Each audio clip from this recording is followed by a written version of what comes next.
When you conduct research, there are certain highly protected groups of participants that, well, you'll see. So children, not so shockingly, there's one of my own, pregnant women, mentally ill persons, disabled persons, prisoners, and the institutionalized. So conducting research with these particular groups of participants requires additional protections over sort of the usual sort of participants, and justification to ensure ethical treatment. In a lot of cases, they are maybe not able to give full consent. Children can only assent. You have to get consent from their parents. Persons who have diminished mental capacity, for example, or who are institutionalized, may feel compelled to participate. And so in order to do studies with them, you have to get extra protections involved. So why am I telling you this?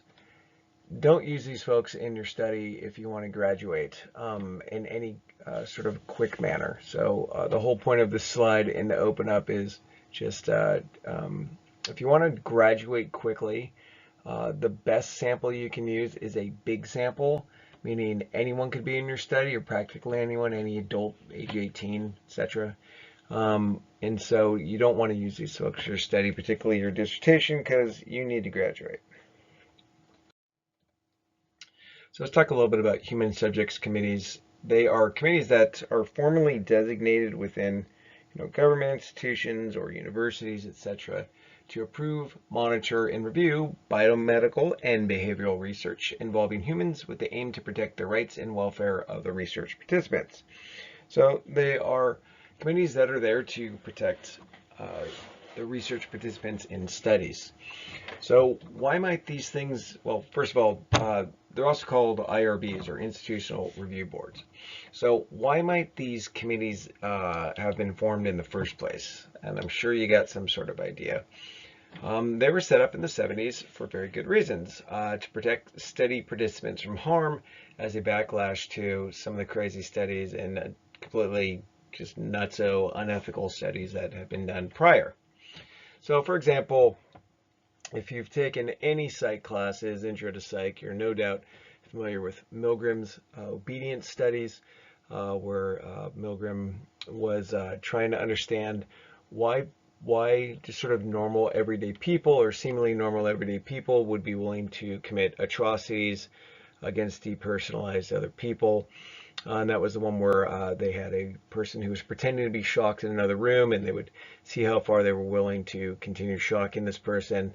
And the shock increased each time they had a wrong answer, but the reality was just an actor in the other room pretending to be shocked. And they wanted to see what percent of folks would go on to the point where it said, danger, this is potentially deadly.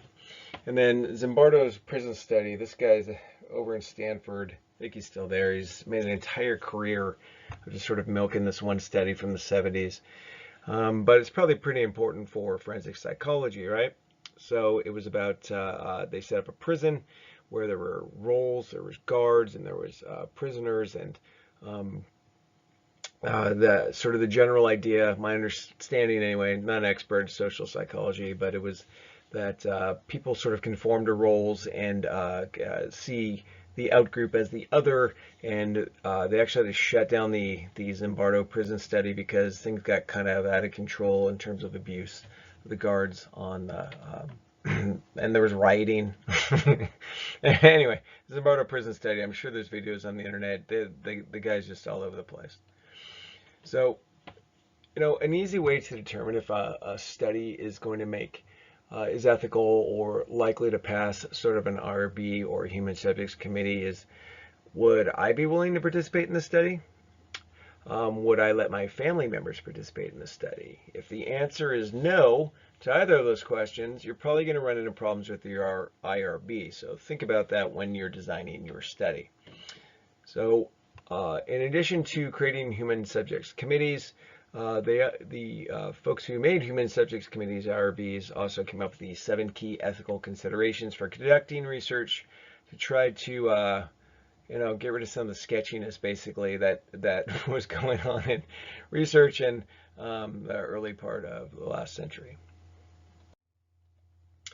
So here they are. Just going to name them: informed consent, protection from harm and removal of harmful consequences, protection from unnecessary deception, keyword there, debriefing, privacy, confidentiality, and by the way, probably the two most confused are number 5 and number 6 here, so pay attention when we hit those. And then finally, the right to decline or withdraw during a study, the bane of the existence of people who conduct research, but nonetheless an important ethical right. So let's talk about each of the key ethical principles one by one moving forward. The first one is informed consent, and I bet you think you know what informed consent is and don't need to listen to this, but listen to it nonetheless. So the part you probably do know is that in order to have someone be in a study, you have to get their informed consent, that is, their consent to collect their data before the study begins. It's a little loose, but for the most part, it's supposed to happen before the study actually begins. So you do not have to get informed consent for studies that involve what is called minimal risk. So minimal risk is the sort of risk that a person is exposed to just in everyday life. Okay, that is minimal risk. So you can actually argue to your IRB that the study is a minimal risk study, and you can end up getting an exemption. They still make you apply to the IRB, but you can get an exemption for it. This is more likely, you're more likely to get an exemption if the data you're using are already collected. So when we talked about descriptive studies, we talked about doing archival research where you're just sort of looking at past records and whatnot. Meta-analyses, those sorts of things, you're more likely to get this sort of clearance, but everyone ends up needing to do it regardless. So one of the things, so there's some sort of misunderstanding about what you have to say in your informed consent form. So one of the things you have to tell them is that they have the right to leave or withdraw at any time, which is another one of the rights, actually. You just got to tell them they're not stuck there. You have to inform them specifically sort of what's the general procedure, what are they going to be doing, what are the perceived risks and benefits of the study. And that's always tricky because you don't want to give away what your study's about. So you want to say, potentially improve sort of vaguely, this understanding of a particular topic. You will typically address how the privacy and confidentiality, again, those are different things we're going to talk about, how those are going to be protected for folks who do choose to participate. Something about the time that it's going to take. This will take, 10, 15 minutes, that sort of thing. And you get those time estimates doing a quick pilot study, which we've talked about in the past.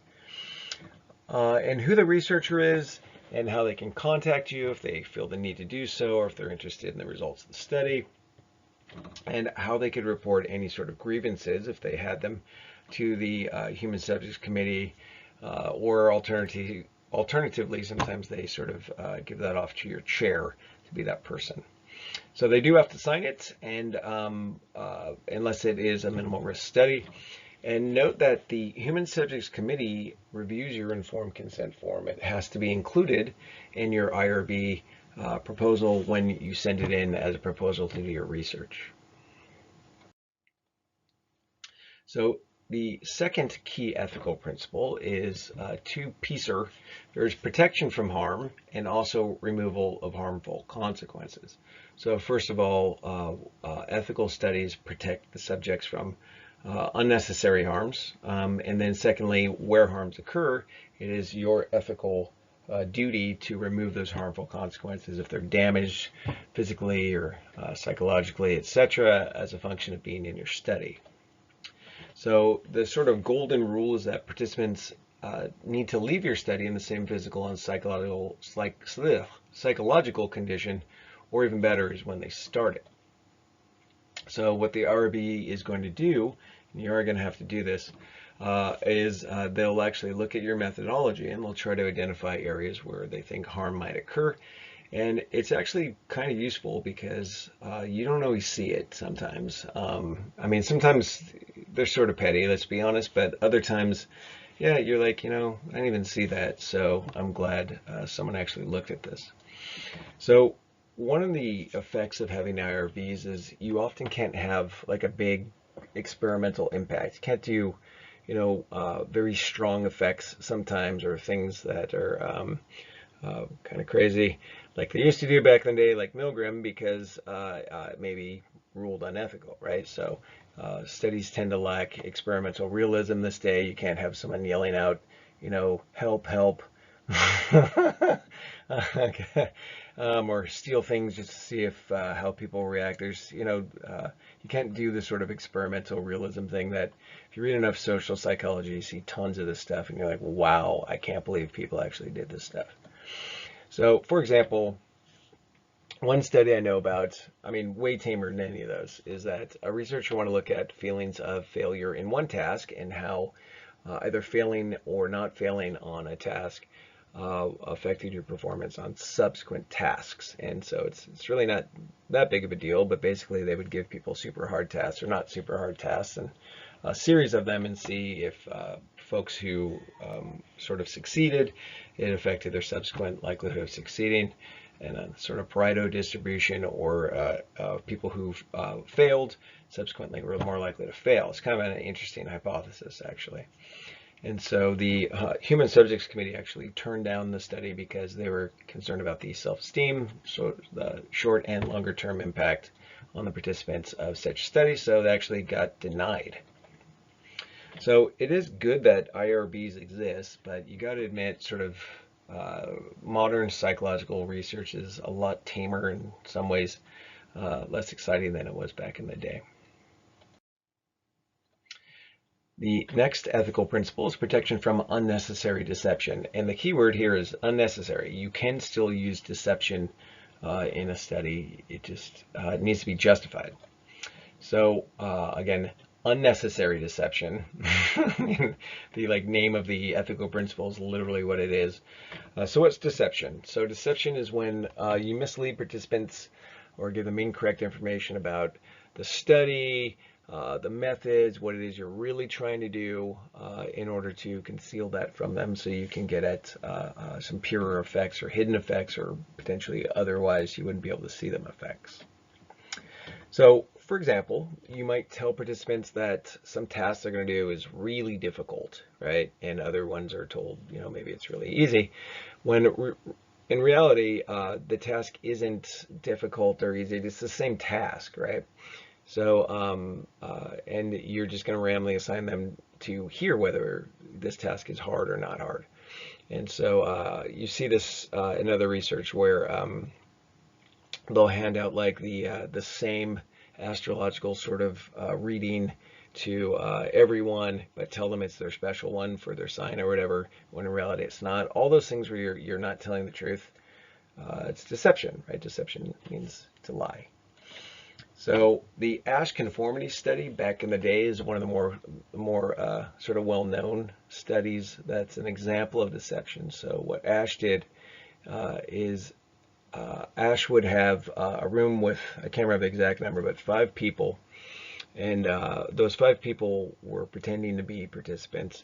And then the actual participant would come in, and he would flash these lines up on the board, like the ones up on the right over there, and say, what's the longest line?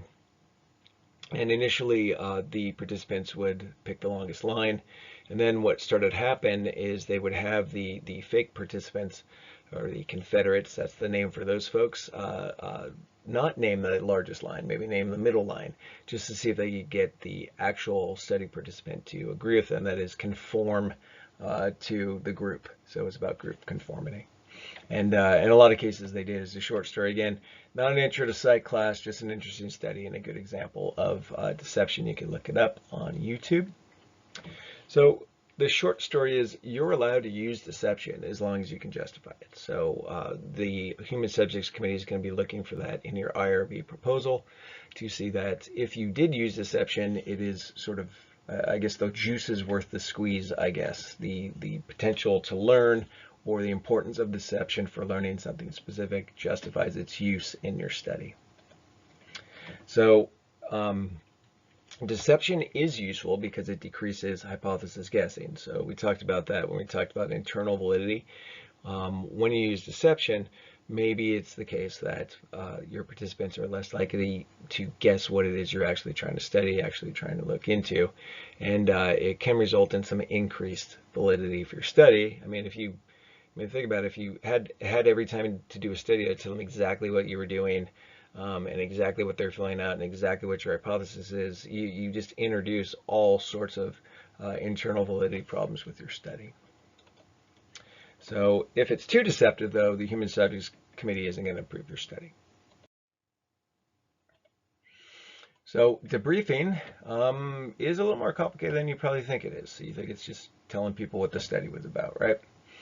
Um, well, you must debrief all participants about the purpose of your study. So what were you actually doing in your study? And you have to not only explain the study purpose, but also make sure they're okay with their performance. And that's actually the tricky part. So there's really two components of debriefing. The first one is de-hoaxing, where you need to tell them about any deception that was used in the study. And it's a lot trickier than it might seem sometimes, because number two is to desensitize. So you have to make sure they're actually okay with their performance. So I did, when I was a master's student, a study in obedience to authority myself, where we had these pictures that were just dots. And some of them, if you kind of let your eyes go lazy, you could see there was like a rabbit in it or the moon or whatever. But out of the 20 pics we'd show them, 5 of them actually didn't have anything in them. They were just dots. And we would, let me know when you can see the beach ball or whatever. And we sort of did that to people. And people got mad. So that's where I learned about not only de-hoaxing, but also desensitizing that. They would swear up and down. They'd feel like we had lied to them and we made them look ridiculous. And so an important part of what we had to do was let them know, most people did, even though these pictures, these dots didn't actually have images in them, most people do report the images, that sort of thing. Make them comfortable with their performance. You're just, part of the group. Don't worry about it. It's not a big deal. That sort of thing. So it's tough. So there are problems with doing good debriefing. You have to debrief, you have to de-hoax, you have to desensitize if you used any sort of deception. But one thing is, it may not work. So you may actually go ahead and do your de-hoaxing and desensitizing, and the subjects are still affected even after the study. Your chair gets a call, IRB gets a call, that sort of thing, and a really crazy study could have even longer lasting effects. So, for example, you might tell them, "Hey, you've got some sort of certain personality type," and even at the end of the study, you tell them, "Look, that was just a random assignment of a condition; it's not real." They still could go on believing, "Hey, I actually am a narcissist," or whatever it is. So, it's not always clear what's going to cause problems. So, silly details can end up being a study issue, and you didn't even think about it. So, it says reading comp here because. Another study I was in, we had folks reading stories, and as part of reading the stories, we had them do a reading comprehension test. That was itself was a deception. It was to try to throw off what the study was actually about. And I gotta be honest, it's been so long that I can't remember exactly what it was about. Something about emotions and characters and stories. And so at the end, when we were doing the debriefing for participants, the thing that they were most sort of concerned about during the study and during the debriefing was their performance on this reading comprehension measure that we had used that we were using just for deception. We weren't even going to grade it. But again, it popped up as an issue. They were worried about their performance on it. So again, it's good to have IRBs. Finally, one that works against you is that when you debrief people, you're telling people what your study's about. So if you're trying to recruit folks, they may tell subsequent folks who could be participants what your study's about, and you end up with folks coming in hypothesis guessing and so forth, and can lead to your own sort of internal validity issues. So number 5 is privacy. This one, number 6 are the two people get wrong all the time. So what is privacy? So it's pretty simple. Participants have the right to control the information that they reveal about themselves to you. So they have the right to not answer questions. They have the right to not be filmed without their knowledge. They have the right to control what information you get from them. So they can choose to not answer questions. They can choose to answer questions. You can't force them to answer questions. You can't make them, for example, say you only qualify for the Starbucks gift card if you complete all the questions, that sort of thing. They're sort of moving away from incentives that align it. So the sixth one's confidentiality. So how's that different, right? Well, it is. Confidentiality is that not only for privacy, they have the right to control what information they give you. Six is they have the right to have whatever information they do give you held in confidence. That is, you can't go blabbing. So privacy is sort of their right to control what info you get. Confidentiality is their right, ethical right, to have that information held in confidence. You can't be a blabbermouth. So you can't, for example, discuss your individual participants with others, just like you can't, if you're a therapist, describe your cases in detail with, like even your spouse. So there are two different sort of strategies for data collection that can increase confidentiality, or at least one of them. So what is confidential data? So confidential data is when you collect data and you're not blabbing about it, so you're keeping it in confidence, but the data can be associated with an individual person. So there is some identifiers on there or other collections, kind of like HIPAA. There's a collection of potential pieces of information that could be used to identify an individual. We call that confidential data if a person could actually be associated with their responses. So juxtapose that to, sorry. So if you use ID numbers instead of names, it reduces it increases their confidentiality. It makes it harder if you have names on their data file, for example. It's really easy to figure out whose data is whose. So, one way to do this is everyone gets an ID number, and the name ID key is stored in a separate file from the IDs. The data. So that is one way to increase confidentiality of your data.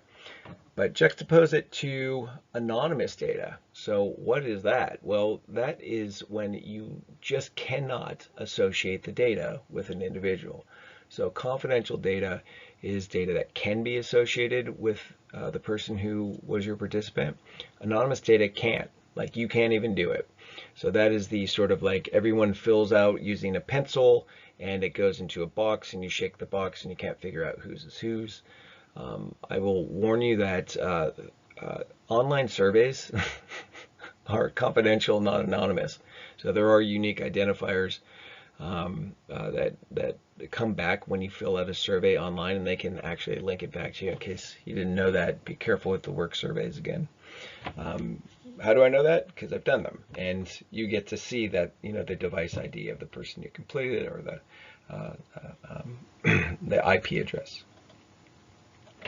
So anonymous data versus confidential data is important because when participants, you tell them it's anonymous data, I'm not going to be able to associate this with you, and you're not lying, you're more likely to get honest answers to questions, particularly when there's sensitive things that they may feel uncomfortable talking about. So increasing the anonymity of the data, or even just increasing confidentiality, but specifically if you can make it anonymous and assure them of that, you're more likely to get honest answers to things that maybe they wouldn't tell you because they wouldn't want you to have the information be linkable to them.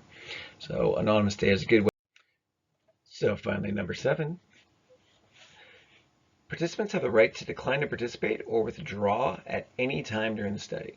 So I think most folks know you can't force people to be in your study, but what they don't realize is participants also have the right to withdraw. They can stop completing things and stop, and there's nothing you can do about it. So there's two pieces to this. So participants have the right to decline to participate or withdraw from participation at any time.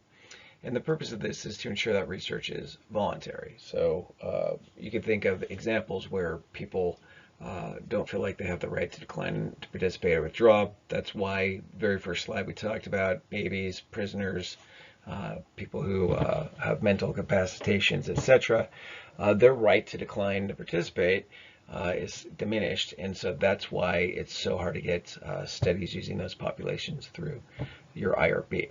So the purpose is to ensure voluntary participation, and that includes if you are offering an incentive, you need to give alternatives that people can do to get those incentives. It's kind of like when they advertise like sweepstakes, there's no purchase necessary.